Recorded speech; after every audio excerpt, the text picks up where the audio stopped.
এই শাহবাগ সেই শাহবাগ, যে শাহবাগকে কাজে লাগিয়ে স্বৈরাচার হাসিনা এদেশের আলেম ওলামা শীর্ষ নেতৃত্বকে ফাঁসির মঞ্চে ঝুলিয়েছিল।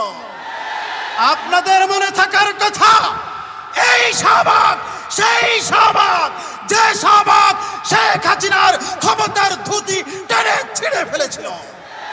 শুধু তাই নয়, বাংলাদেশের কোন শাসক গণভবন থেকে পালায় নাই, শেখ হাসিনা এক কাপড়ে পালিয়েছিল। আজ এই শাহবাগ টুপি পরা দাড়িওয়ালা মানুষের ফুল বাগানে পরিণত হয়েছে। কাজেই আমরা বলতে পারি, আগামী দিনের বাংলাদেশ টুপি দাড়িওয়ালার বাংলাদেশ, ইসলামের বাংলাদেশ, জাগরণের বাংলাদেশ। আমার ভাইরা, বক্তব্য শেষ করবো এক কথা বলে। আপনারা তো শুধু পানি আগ্রাসন দেখেন, এই আগ্রাসন জন্ম থেকে আমরা সবাই দেখছি, কিন্তু ভিতরে যে পরিকল্পনা ছিল শুধু পানি আগ্রাসন নয়, গণহত্যা ঘটিয়ে বাংলাদেশের মানুষকে রক্তে আগ্রাসন করে গোসল করাতে চেয়েছিল ভারত।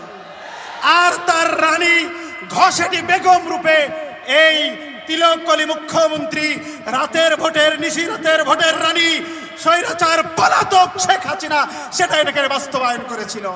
কাজেই সাধু সাবধান, ভারত অনেককে বন্ধু বলেন, এক কথাই বলবো, ভারত যাদের বন্ধু তাদের শত্রুর প্রয়োজন হয় না।